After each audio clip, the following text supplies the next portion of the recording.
অভিজাত অভিজাত স্টাইলে থাকুক আলাদা কথা।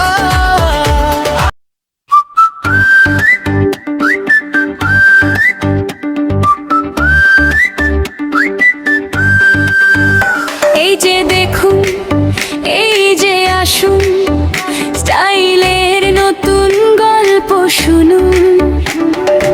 অভিজাতে রঙের ছোঁয়া, প্রতিটি পোশাক ভালোবাসা বোনা।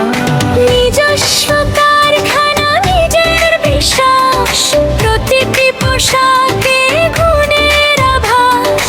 একবারও নিন, আবার চাইবেন, অভিজাতেই ফিরে আসবেন।